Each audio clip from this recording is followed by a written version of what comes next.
सोमवार की अष्टमी के दिन 5 वृक्ष की पत्ती को, कितने वृक्ष?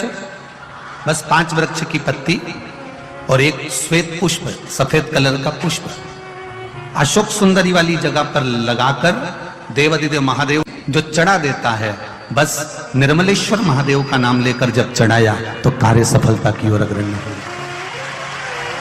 वो निर्मलेश्वर महादेव।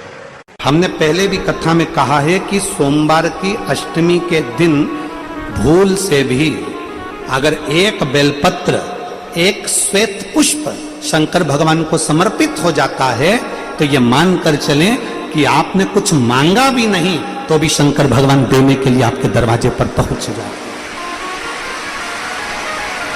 भूलवश सोमवार की अष्टमी के दिन अगर भूलवश भी अगर हमारे हाथ से एक बेलपत्र, एक पुष्प शिव को समर्पित हो जाए तो समझ लो कि कहीं शंकर की उदारता, कहीं शिव की कृपा। सोमवार की अष्टमी के दिन 7 चुल्लू जल या तुम्हारे हाथ में जो लोटा होता है पानी का, उस जल को जब डालते हैं 7 बार धीरे धीरे धीरे धीरे उत्तर की ओर मुख कर कर, दक्षिण में बैठकर उत्तर की ओर मुख कर कर जब 7 बार जल दिया जाता है, दल चढ़ाया जाता है, 7 वृक्ष की पत्तियों को तोड़कर शिव जी को चढ़ाया जाता है। कितना भी कष्ट का समय चल रहा हो, वो कष्ट का समय कट ही जाता है और कुछ अच्छी खबर मिलती जरूर है, कुछ अच्छा मिलता जरूर है। किस नारी का सम्मान सबसे ज्यादा होता है? कहा, जो दूसरे के लिए समर्पित है। अर्थात कोई आ गया भूखा, भोजन करा दिया, प्यासा आया पानी पिला दिया, बहन बेटी आ गई उनका आदर कर दिया, सम्मान कर दिया, सत्कार कर दिया, कुछ मिलता है। घर में अगर कोई व्यक्ति बीमार पड़ा है, घुटने दुख रहे हो, कमर दुख रही हो, पीठ दुख रही हो, कंधा दुख रहा हो, सिर दुखता रहता हो, आंखों में जलन रहती हो, कोई भी तकलीफ रहती हो, तो सीधी सीधी शिव पुराण कहती है सोमवार के दिन की अष्टमी। कौन से दिन की? सोमवार के दिन अगर अष्टमी पड़ जाए, अष्टमी तिथि, तो 14 दाने चने की दाल के लेकर सोमवार की अष्टमी के दिन उस व्यक्ति पे से 14 बार उतारकर शंकर जी का नाम लेकर शंकर जी के मंदिर में शिव जी पे चढ़ा दो। उस व्यक्ति को शारीरिक कष्ट। सोमवार की अष्टमी के दिन भगवान शंकर को बेलपत्र समर्पित जरूर करना चाहिए, वो भी शाम के समय पर। आप लोग तो जानते होंगे शंकर को बेलपत्र चढ़ाने से किस किस चीज की प्राप्ति होती है, किस किस चीज की प्राप्ति? शिव महापुराण की कथा कहती है, एक बेलपत्र यदि शिव को समर्पित करा जाता है तो रिद्धि तुम्हारे घर में प्रवेश कर जाती है। दूसरा बेलपत्र जब हम समर्पित करते हैं तो सिद्धि तुम्हारे घर में प्रवेश कर जाती है। तीसरा बेलपत्र यदि हम समर्पित करते हैं तो श्री गणेश हमारे घर में प्रवेश कर जाते हैं। चौथा बेलपत्र यदि हम समर्पित करते हैं तो भगवान नारायण लक्ष्मी को लेकर हमारे घर में प्रवेश कर जाते हैं। और 5वां बेलपत्र जब हम समर्पित करते हैं तो भगवान शंकर गोरा जी के साथ तुम्हारे घर में प्रवेश कर जाते हैं। 5 बेलपत्र ही जीवन का सुख प्रदान कर देते हैं। छत का मतलब है कि बाबा मेरी दिनों दिन उन्नति करना। बेलपत्री के वृक्ष के नीचे जो अक्षत रखा जाता है वो उन्नति के लिए रखा जाता है। शंकर के शिवलिंग पर जो अक्षत रखा जाता है वो रोग मुक्ति के लिए रखा जाता है। अशोक सुंदरी पर जो अक्षत रखा जाता है वो संतान प्राप्ति के लिए रखा जाता है। षडानंद कार्तिकेय की ओर जो अक्षत रखा जाता है वो हमारे बच्चों की सुख समृद्धि के लिए रखा जाता है। विनायक की ओर, गणेश जी की ओर जो अक्षत रखा जाता है वो हमारे घर में कोई मंगल कार्य आ जाए उसके लिए रखा जाता है। और जो पीठिका होती है जिसपे शिवलिंग रखा होता है, पार्वती जी का हस्तकमल, उस पर अक्षत रखा जाता है तो नारी के अखंड सौभाग्य के लिए रखा जाता है। अक्षत रखने का भी तरीका है कि सोमवार की जो अष्टमी होती है शंकर और पार्वती के मिलन का दिन होता है। साल भर में लगभग 4 या 5 सोमवार की अष्टमी पड़ती है, इससे ज्यादा नहीं पड़ती। अगर घर में संपदा लक्ष्मी नहीं आ रही हो, व्यापार व्यवसाय नहीं चल रहा हो, नौकरी सर्विस नहीं मिल रही हो, बहुत तकलीफ हो, 7 बेलपत्री केसर को घिसकर चंदन बनाकर बेलपत्री पर बीच वाली पत्ती पर ओम लिखना है। दोनों पत्तियों पर भी एक आद्यशक्ति जगदम्बा के नाम की केसर की बिंदी लगाना है, दूसरे में श्री गणेश रिद्धि सिद्धि के नाम की बिंदी लगाना है। शिव जी पर समर्पित करते जाना, शंकर को चढ़ाते जाना। सोमवार की अष्टमी के दिन भगवान शंकर को बेलपत्र समर्पित जरूर करना चाहिए, वो भी शाम के समय पर। शिव और पार्वती के मिलन का दिन होता है सोमवार की अष्टमी। इसमें मां जगतजननी जगदम्बा अपनी 64 योगिनियों को लेकर शंकर भगवान के सामने नृत्य करती हैं जब सोमवार की अष्टमी पर। जैसे शिवरात्रि का महत्व होता है उसी तरह सोमवार की अष्टमी का महत्व होता है। जब 64 योगिनियां माता शंकर भगवान के सामने नृत्य करती हैं तब भगवान शिव उठकर खड़े होकर उन 64 योगिनियों को अपने हस्त कमल पर धारण करते हैं, और हस्त कमल पर धारण करते हैं तब उन 64 योगिनियों को लक्ष्मियां प्रदान करती हैं। लक्ष्मियों को, लक्ष्मी माता को वो 64 योगिनियां दी जाती हैं। लक्ष्मी मैया उन 64 योगिनियों को भगवान विष्णु के पास लेकर जाती हैं। भगवान नारायण उन 64 योगिनियों को ब्रह्मदेव के पास लेकर जाते हैं। उन 64 योगिनियों को ब्रह्मा जी ब्रह्माणी को प्रदान करते हैं। ब्रह्माणी उस 64 योगिनियों को ले जाकर माँ जगतजननी आद्य शक्ति को देती है। आद्य शक्ति उन 64 योगिनियों को ले जाकर शिव को समर्पित करती है। शंकर भगवान की कथा कहती है सोमवार की अष्टमी पड़ने वाले दिन अगर बेलपत्र पर केसर का भाग लगाकर ओम लिखकर केसर का ही तिलक लगाकर माँ आद्य शक्ति गणेश जी रिद्धि सिद्धि के नाम से 7 बेलपत्र शिव को समर्पित कर कर लाल वस्त्र में उसको बांधकर, जिसका व्यापार व्यवसाय या नौकरी सर्विस नहीं हो, बहुत कष्ट चल रहा हो, बहुत जिंदगी में दुख चल रहा हो, उसको 2-1 महीना रख कर देखो, बाबा लाइन लगा देगा आपकी संपदा की ओर, आपका हाथ पकड़ देगा। सोमवार की अष्टमी शिव को रिझाने की होती है, भगवान शंकर को मनाने के लिए, शिव को प्राप्त करने का एक साधन। ब्राह्मणों की पत्नी को अच्छा नहीं लगा अहिल्या को देखकर, ईर्ष्या जाग गई। ब्राह्मणों में ईर्ष्या नहीं थी, गौतम बाबा को देखकर भी, उनकी धर्म पत्नी को देखकर भी ईर्ष्या नहीं, पर ब्राह्मणियों की ईर्ष्या जागृत हो गई।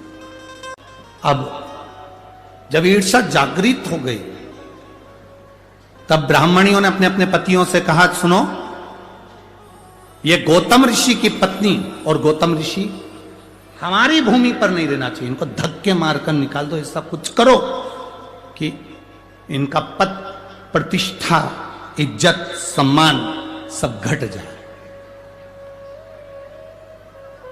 कुछ ऐसा करो कि इनकी पद प्रतिष्ठा इज्जत मान सम्मान कुछ घट जाए, करो कुछ ऐसा। अब क्या करा जाए ऐसा कि पद प्रतिष्ठा इज्जत सम्मान चले जाए? तो ब्राह्मणों ने भगवान श्री गणेश जी महाराज का आह्वान किया। गणेश जी महाराज का आह्वान कर कर गणेश जी की स्मरण पूजन करी। स्मरण पूजन कर कर गणेश जी महाराज प्रकट हो गए। गणेश जी ने कहा, मांगो ब्राह्मणों, तुम्हें क्या चाहिए? ब्राह्मणों ने कहा, बस एक काम कर दो कि ये गौतम बाबा के ऊपर गौ हत्या का दोष लग जाए, ऐसा कुछ कर दो। गणेश जी ने पूछा कि ये बताओ कि गौतम ऋषि ने तुम्हारा बिगाड़ा क्या? गौतम ऋषि ने क्या कह दिया? गौतम ऋषि ने शब्द कह दिया, गौतम ऋषि ने गाली दे दी, गौतम ऋषि ने अपशब्द कह दिया, या माँ अहिल्या ने कोई अपशब्द कह दिया, या ताना दे दिया हो, या अपशब्द कह दिया हो, या आड़ी टेढ़ी बात कह दी हो, तो बात दूसरी। ना तो गौतम ऋषि कुछ बोले हैं, ना मां अहिल्या कुछ बोली हैं, फिर क्यों ये गौतम ऋषि पर अपशब्द कहना? केवल ब्राह्मण की धर्म पत्नियों का ये विचार नहीं था। आज के समय में कई लोग ऐसे भी हैं जो किसी को पहचानते नहीं, मोबाइल पर किसी ने बस एक कमेंट्स कर दिया कि ये बेकार है, और लोगों ना जाने ना पहचाने अंदर इतनी ईर्ष्या भरी रहती है कि उसमें लोग बेकार बेकार गालियां अपशब्द ताने आड़ा टेढ़ा कहना प्रारंभ कर देते। शिव महापुराण की कथा कहती है, जब तक आप किसी से मिले ना, जब तक आप किसी को देखें ना, जब तक आप उससे बात ना करें, जब आप एक बार भी मिले नहीं, देखा नहीं, ना जान, ना पहचान, ना कभी कोई संबंध, ना कोई विचार, ना कभी भोजन, ना कभी पानी, कभी मिले ही नहीं, और उसने कह दिया कि बेकार, और आपने बेकार कहना चालू कर दिया। सोमवार के अष्टमी के दिन अशोक सुंदरी वाली जगह, सबको मालूम है ना अशोक सुंदरी की जगह, अशोक सुंदरी वाली जगह पर 7 हल्दी की बिंदी रख दी जाए, लड़का लड़की जिसका विवाह नहीं हुआ उसका हाथ रख दिया जाए, और वही हाथ के छापे पीपल के वृक्ष पर 5 लगा दिए जाएं। महाराज 3 महीने में उसका विवाह पक्का हो जाता है। सोमवार की अष्टमी का इतना भाव है। सोमवार की अष्टमी का मतलब जिस दिन शंकर और पार्वती के मिलन का दिवस हो, और केवल एक माता पार्वती के अकेले मिलन का नहीं, 64 योगनियां तक भगवान शंकर से मिलने के लिए आती है। सोमवार की अष्टमी के दिन भगवान शंकर के मंदिर में आकर शिव जी के सम्मुख में बैठकर उस जलाधारी के नजदीक में जहां शंकर जी का शिवलिंग होता है, उस जलाधारी के पास में उस दिन केवल पार्वती जी का हस्त कमल नहीं होता, स्वयं मां जगत जननी अपने कामन रूप में 64 योगनियां और शक्तियां सारी की सारी आकर उस जलाधारी के पास में विराजमान हो जाती हैं, और शंकर जी पे जो जल चढ़ता है वो देवियां ग्रहण कर कर शिव को अपना आनंद सुख प्रदान करती हैं। इसलिए कहते सोमवार की अष्टमी का महत्व बड़ा है, बहुत प्रबल महत्व।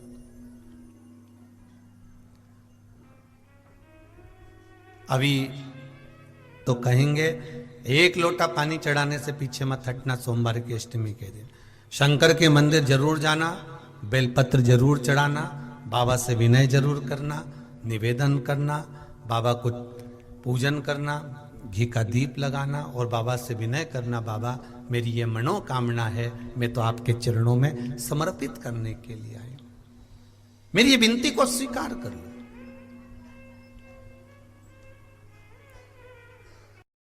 अगर मौका लगे और सोमवार की अष्टमी पड़ जाए, क्या पड़ जाए सोमवार की, जम के बोलो जरा, अष्टमी, या तो सोमवार की अष्टमी पड़ जाए, या हर महीने शिवरात्रि आती है, हर महीने आती है, या तो सोमवार की अष्टमी पड़ जाए या फिर सोमवार की शिवरात्रि पड़ जाए, हर महीने आती है। प्रयास करना।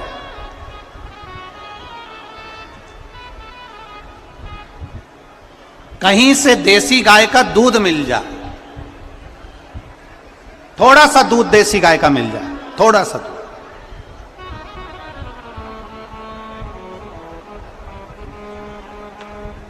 देसी गाय का थोड़ा सा दूध अगर प्राप्त हो जाए,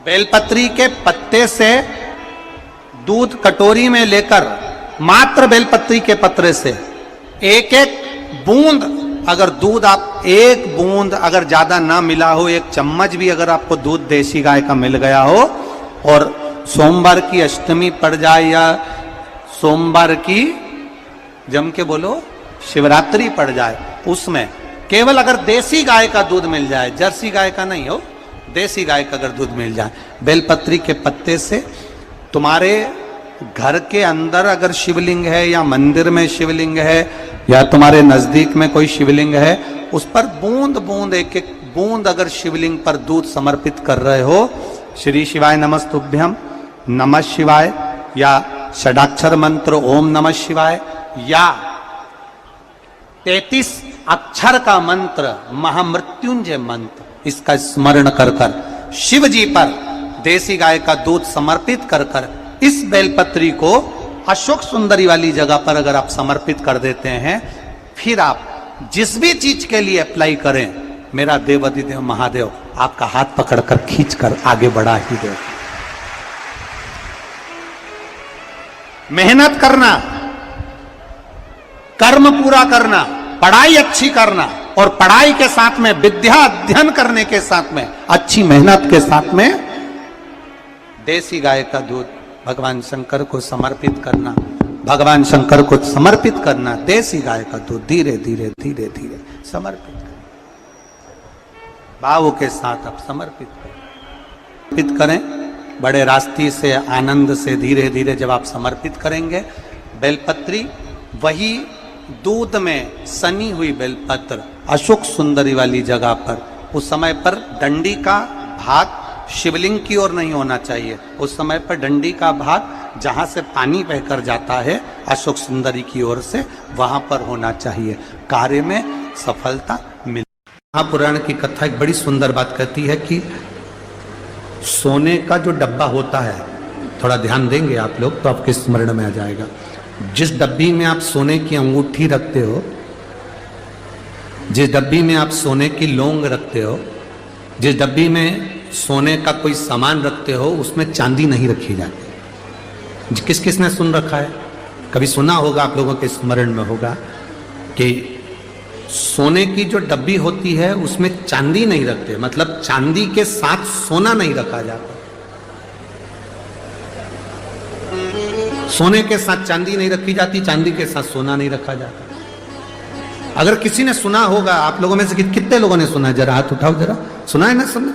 अब वो प्रसंग जो हमारी आप लोगों की दादी सास कहती थी, सास कहती थी, आपके बुजुर्ग कहते थे कि सोने के साथ चांदी मत रखो, चांदी के साथ सोना मत रखो, कभी उसका प्रसंग अपने दिमाग में लिया कि ये प्रसंग कहां से आया? तो ये प्रसंग अगर कोई तुमसे पूछे तो आप उत्तर दे सकते हो। तारकासुर के तीन पुत्र की 3 पुरियां सोना, चांदी और लोहे की थी। इन 3 पुरियों को भगवान शंकर ने भस्म किया, अर्थात जिस डब्बी में सोना रखाता है और जिस डब्बी में उसी में चांदी रख दी जाती है, और स्त्री या पुरुष उस सोने को अपने शरीर पर धारण करता है या उस चांदी को अपने शरीर पर धारण करता है, उसकी आयु छिन्न होती चली जाती है। कई लोग कहते हैं इनकी तो उम्र अच्छी थी, फिर ये ऐसा क्यों हुआ? जरूर सोने की डब्बी में चांदी अगर रखी गई है तो उसमें उस चांदी की चीज को महिला ने अपने पैर में पहन लिया, बिछुड़ी पहन ली, अंगूठी चांदी की पहन ली, उसमें सोना भी था, वो सोना पति ने पहन लिया, तो उसमें आयु की क्षीणता हो गई। डब्बी खाली है, उसमें सोना रखा है, मना नहीं। डब्बी खाली है, उसमें चांदी रखी है, मना नहीं। पर दोनों चीज एक साथ अगर रखी है तो हमारे शास्त्र वर्णन नहीं करता उसका। कहा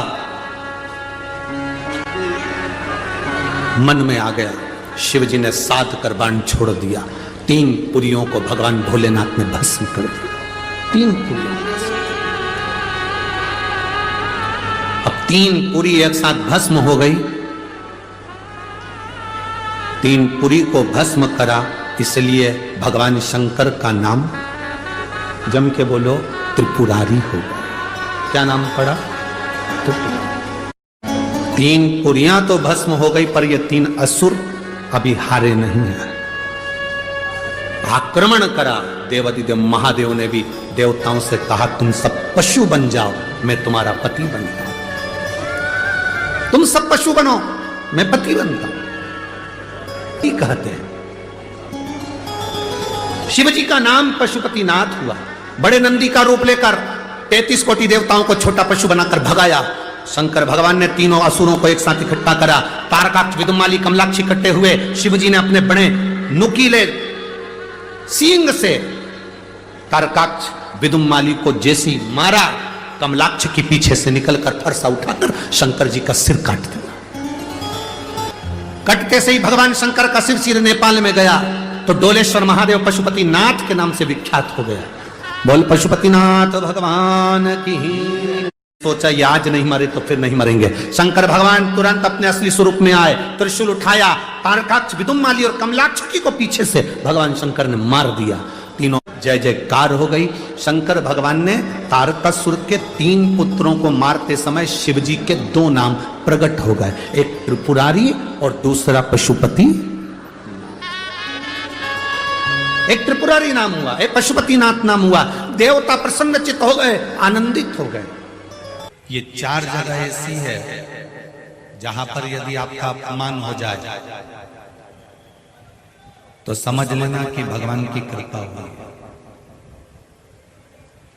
4 जगह शिव महापुराण की कथा में तारकासुर के 3 बेटे तारकाक्ष, विदुमाली और कमलाक्ष की कथा कर रही है। शिव महापुराण की कथा कर रही है।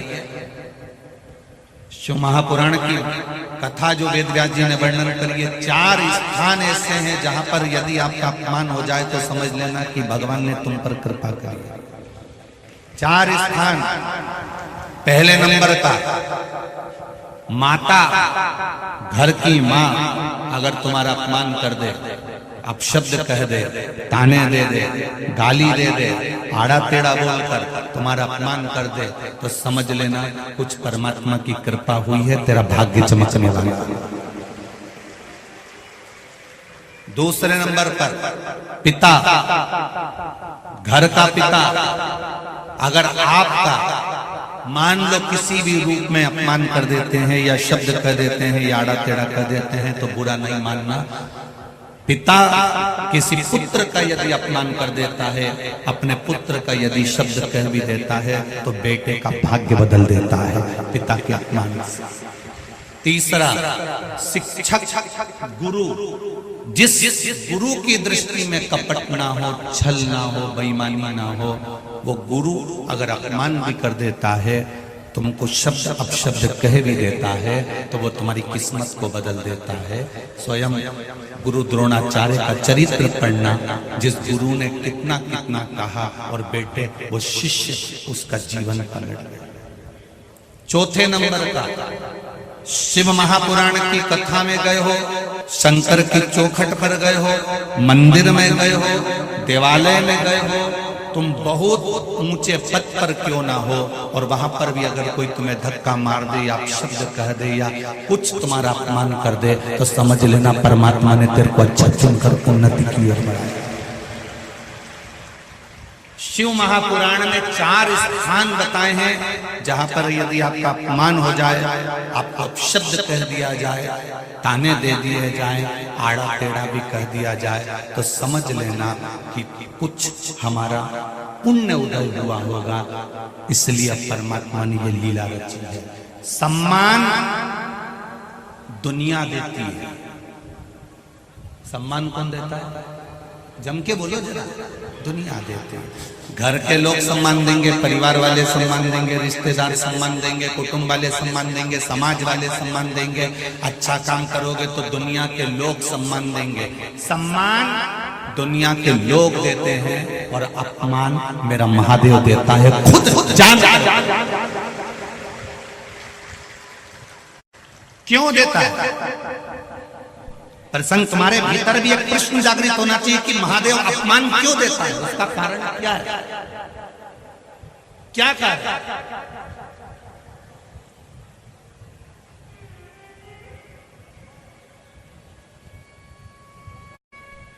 महादेव पार्वती जी से कहते हैं, पार्वती अगर मेरा अपमान नहीं हुआ होता तो मैं भी 33 कोटि देवताओं की गिनती में बैठा होता। मेरा जगह जगह अपमान हुआ, इसलिए मैं देवों का भी देव महादेव बनकर बैठा। कई लोग अपमानजनक शब्द कह देते, तेरे से कुछ नहीं हो सकता, चल निकल यहां से बाहर, निकल जा यहां से। बड़ा आया दर्शन करने बैठ गया, बड़ा आया कथा सुनने बैठ गया, बड़ा आया यहां आकर बैठ गया, निकल बाहर। ये अपमान के शब्द कभी कभी महादेव निकलवाते हैं। क्यों निकलवाते हैं? जब तेरे भीतर इस अपमान से थोड़ी सी भी ज्वाला जगेगी तो तुझे लगेगा कि अब एक बार मैं भी शिव पुराण की कथा करवाऊंगा, एक बार मैं भी शंकर के मंदिर जाऊंगा। उठा रहा है, प्रकट कर रहा है। तो हो जाए 4 स्थान पर अगर कोई अपमान भी कर दे, माँ भी अपने बेटे को अपशब्द कह दे, पिता अपने बच्चे को अपशब्द कह दे, कोई सदगुरु, तुम्हारा गुरु, कोई सदगुरु भी अगर अपशब्द कह दे और तुम्हारा अपमान कर दे, और शिव महापुराण की कथा हो, चाहे मेरे भोलेनाथ मेरे बाबा का धाम हो, उसकी चौखट, कोई मंदिर, कोई देवालय हो, चलेगा। ये खाना लिखा है, तेरी किस्मत में दुख लिखा है, तेरी किस्मत में हमेशा धक्के खाना लिखा है, कोई कह दे तुमको तो उसकी सुन लेना। और आखिरी में केवल बेलपत्री का ये बीच वाले भाग पर गौ माता, अगर देसी गाय अगर कहीं हो, उसका अगर दूध सुबह का समय का मिल जाए, शाम का दूध नहीं, सुबह का यदि दूध मिल जाए, इस बेलपत्री के मध्य भाग में, आप लोग आस्था चैनल पर आप इस पत्ती, बीच की पत्ती के मध्य भाग में थोड़ा सा दूध लगाकर, नीचे के भाग में भी थोड़ा सा दूध लगाकर, दोनों पत्तियों में गाय का घी लगाकर भगवान शंकर के शिवलिंग पर कभी मौका मिल जाए जिंदगी में एक बार, किसी भी सोमवार की अष्टमी के दिन शिवलिंग पर अगर लगा दिया जाए, जिंदगी में दुख तुम्हारे आसपास भी नहीं भटक सकता, सुख की अनुभूति होगी। कोई साधु, कोई सन्यासी, कोई तपस्वी, कोई साधक, कोई उपासक जब भगवान शंकर को जल समर्पित करता है या एक चावल का दाना शंकर जी के ऊपर समर्पित करता है, चावल का दाना जब शिव जी पर चढ़ता है, उस समय पर संकल्प हो जाता है कि शंकर भगवान को जब चावल का दाना दिया जाता है, उस समय पर शिव उसको वचन दे देते हैं कि तेरे दुख के समय पर इस चावल के दाने के वचन को निभाने के लिए मैं खुद आऊंगा। अब इसका प्रमाण कहां मिलेगा कि चावल के दाने में ऐसा क्या होता है कि भगवान को वचन देने के निभाने के लिए आना पड़ता है? तो श्रीमद् भागवत कथा, श्रीमद् भागवत किस किसने सुनी? हाथ उठाओ जरा, भागवत जी किस किसने सुनी? सबने सुनी? श्रीमद् भागवत कथा में सुदामा जी के चरित्र का स्मरण करिए। क्या ले गए थे सुदामा जी भगवान कृष्ण के पास में? तंदूल, चावल।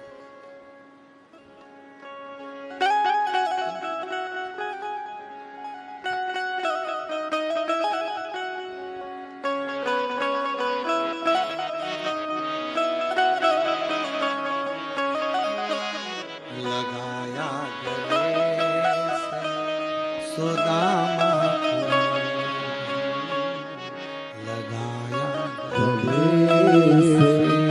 सुदामा को मोहन हुआ रुक्मणी को बड़ा ही अचंबा, हुआ रुक्मणी को बड़ा ही अचंबा, ये मेहमान कैसा अजीबा गया है, ये मेहमान कैसा अजीबा गया।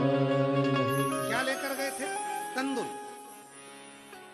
नहीं था खुद के घर में, पड़ोसी से मांग कर सुशीला ने अपने साड़ी के पल्लू में तंदूल को रखा। जब साड़ी के पल्लू में तंदूल को रखा तो तंदूल के वजन के कारण साड़ी फट गई, तंदूल नीचे गिर गया। सुशीला ने साड़ी के 4 भाग कर लिए और तंदूल को बटोर कर उसने रख लिया।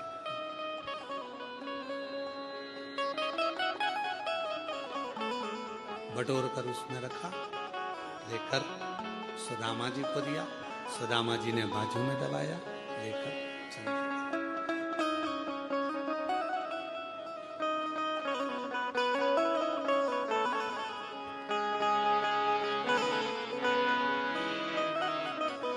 चरण पथारे भगवान कृष्ण। मेरी भाभी ने कुछ भेजा, सुदामा जी ने छुपाया, कृष्ण ने निकाली, तंदूल लेकर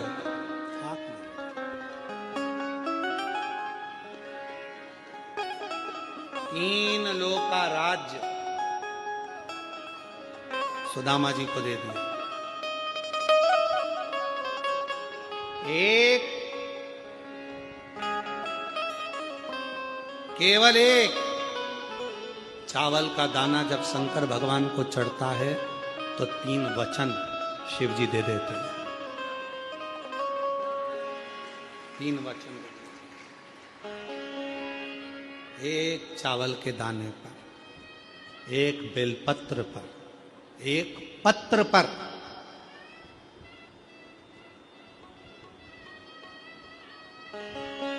एक चावल के दाने पर 3 वचन मिल जाते हैं। जैसे ही शिवलिंग के ऊपर आखा, आखा जानते हो ना आप लोग, क्या बोलते हैं इधर महाराष्ट्र में? आखा, पूर्ण, अक्षत। एक चावल का दाना आखा, खंडित नहीं है, पूर्ण आखा अक्षत जब शिव को समर्पित किया जाता है वो एक चावल का दाना 3 वचन को दे देता।